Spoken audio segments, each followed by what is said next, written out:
Hello everyone, welcome to logical education. I am Raksha Raghuvanshi. और recently world economic forum WEF ने global gender gap index 2022 ये release किया है। इस इंडेक्स में इंडिया की रैंकिंग क्या है, लास्ट ईयर से किस तरह की रैंकिंग रही, ये सब चीजें हम इस लेक्चर में डिस्कस करेंगे। Basically global gender gap index होता क्या है, इसमें क्या मेजरमेंट किया जाता है, किस तरह से रैंकिंग की जाती है, वो सब आपको जानने को मिलेगा। तो चलिए स्टार्ट करते हैं। आपको लास्ट तक देखना है वीडियो को, जिससे कि आप टॉपिक को अच्छी तरह से समझ पाए और इससे रिलेटेड जो भी क्वेश्चन है उसको आंसर कर पाए। और वीडियो पसंद आता है तो उसको लाइक कर देना है। चैनल को सब्सक्राइब नहीं किया तो इसको सब्सक्राइब कर लें, जिससे नेक्स्ट वीडियोस की अपडेट्स आपको मिल जाए। ओके, चलिए बात करते हैं इस न्यूज के बारे में। देखिए, रिसेंटली ये रिलीज किया गया है global gender gap index, GGG, ठीक है, ग्लोबल जेंडर गैप, ठीक है। ये इंडेक्स रिलीज किया गया है 2022 के लिए, और इसको रिलीज कौन करता है? World economic forum WEF release करता है।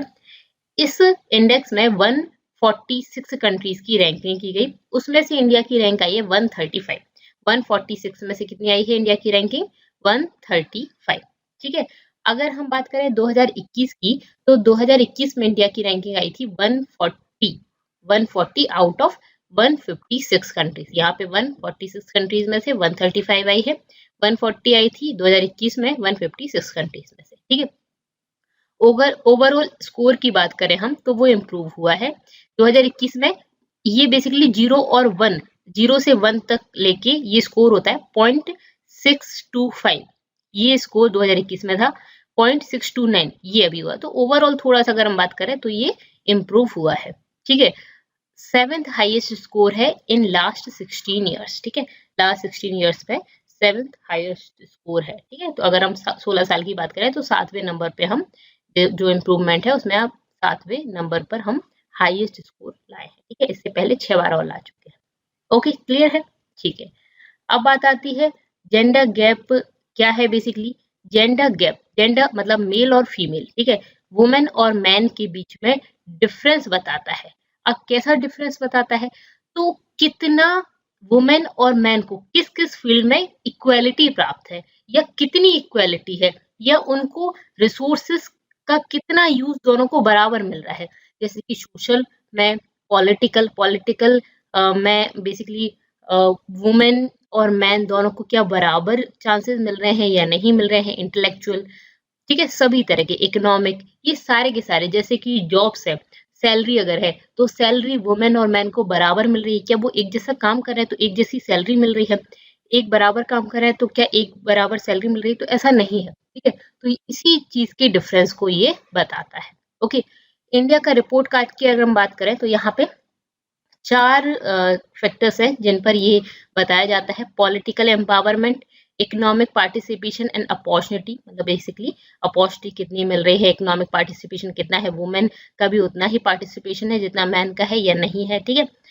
वही जो मैंने सैलरी वाली बात बताई। एजुकेशनल अटेनमेंट, तो एजुकेशन उनको बराबर मिल रही है, क्या इक्वल एजुकेशन है, तो वो। हेल्थ और सर्वाइवल, क्या हेल्थ पर भी उतना ही ध्यान दिया जा रहा है, वो, ठीक है। तो बेसिकली ये 4 चीजों पर बताया जाता है। इसमें 2022 की रैंकिंग 146 में से कितनी है? 135। अगर हम स्कोर की बात करें तो स्कोर जो होता है वो 0 से लेके 1 तक होता है, ठीक है। 0 से 1 तक, ठीक है। 1 हाईएस्ट होता है, 0 फुल, अगर हम बात करें 0 सबसे कम होता है। तो इसके बीच में ये पूरा का पूरा आप देख सकते हो, ये स्कोर है। यहाँ पर सिर्फ इसको देख लो, बाकी किसी को नहीं देखना। ये 2021 का है। अगर हम बात करें पॉलिटिकल एम्पावरमेंट की, तो ये बड़ा है, ठीक है। लास्ट ईयर से अगर हम अभी बात करें तो ये बड़ा है, मतलब पॉलिटिकल एम्पावरमेंट में वुमेन का अच्छा स्कोर रहा है, ठीक है। उन्हें अच्छा स्कोर किया है, उसमें उनकी जगह बड़ी है, ठीक है। इसके बाद अगर हम बात करें इकोनॉमिक पार्टिसिपेशन में, तो काफी कम है, 143। एजुकेशनल अटेनमेंट में बात करें तो 107, हेल्थ और सर्वाइवल में 146, ठीक है। तो ये तो आप देख सकते हो कि ये पहले भी कम ही थे, अभी भी कम ही है, ठीक है। लास्ट से अगर हम बात करें तो थोड़ा सा इंप्रूवमेंट हुआ है, लेकिन लास्ट में आपकी 156 कंट्रीज थी, यहाँ पे 146 कंट्रीज में से रैंकिंग हुई है। तो ये रिपोर्ट कार्ड है।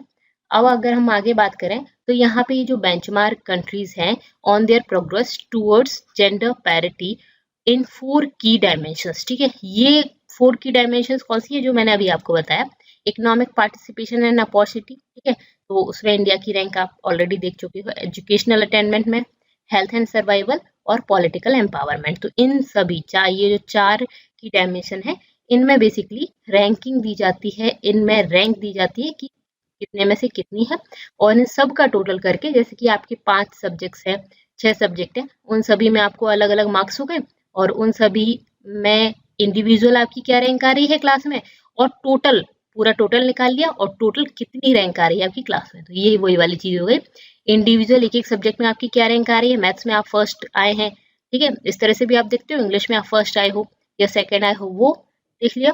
फिर इन सभी का प्लस करके और फिर देखा गया कि पूरी क्लास में आपकी रैंकिंग क्या आई है, ठीक है, ओके। और स्कोर और रैंक में क्या डिफरेंस है, स्कोर आपका, आपने 100 में से कितना स्कोर किया, 90 स्कोर किया, ठीक है, तो ये स्कोर हो गया, जैसे कि यहाँ 0 से 1 के बीच में जो स्कोर किया जा रहा है।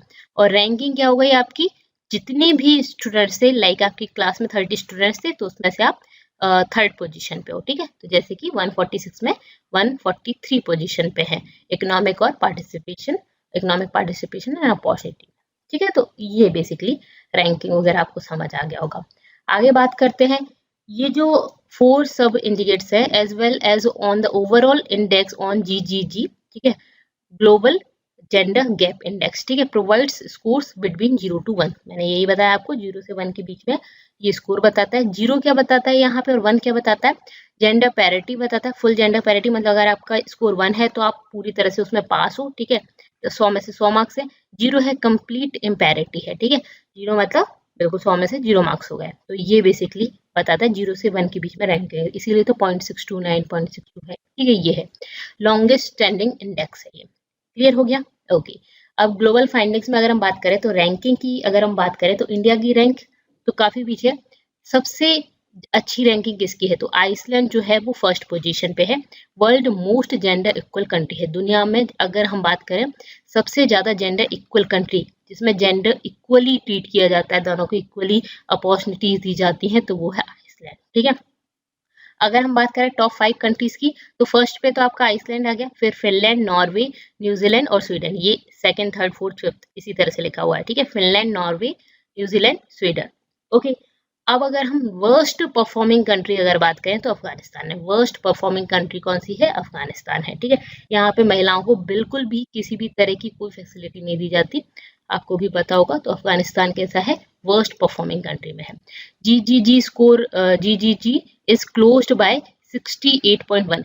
ये 68.1 क्या है, ओवरऑल हम अगर एवरेज निकाला, जैसे कि क्लास में 30 स्टूडेंट्स थे, सबकी रैंकिंग आपने बोल the first, second, third, fourth इस तरह से, ठीक है, तो रैंकिंग आपने निकाल ली, इंडिविजुअल एक एक सब्जेक्ट की रैंकिंग निकाल ली। अब हम ओवरऑल जब हम स्कूल का पूरी की पूरी स्कूल का या पूरी की पूरी क्लास का रिजल्ट बात करते हैं, तो हम बोलते हैं क्लास का या स्कूल का या CBSE का रिजल्ट इस बार कितना आया है, 10th का 90% आया। तो क्या निकाला हमने, 90% क्या निकाला, ये एवरेज निकाला है हमने सभी स्टूडेंट्स का। अगर हम बात करें तो 90% आया है, 60% आया है, 30% आया है, जितना भी आया है, ठीक है। तो ओवरऑल जो हम बात करें वो कितना है, 68.1, ठीक है। मतलब ऐसा नहीं है कि ये जो फर्स्ट है इसने 100 में से 100 मार्क्स ले दिए, ऐसा नहीं है, इनमें भी कुछ इनइक्वालिटी होगी, लेकिन सबसे अच्छा परफॉर्म इसने किया है। तो ओवरऑल GGG अगर हम बात करें तो 68.1 है, ओके, क्लियर है।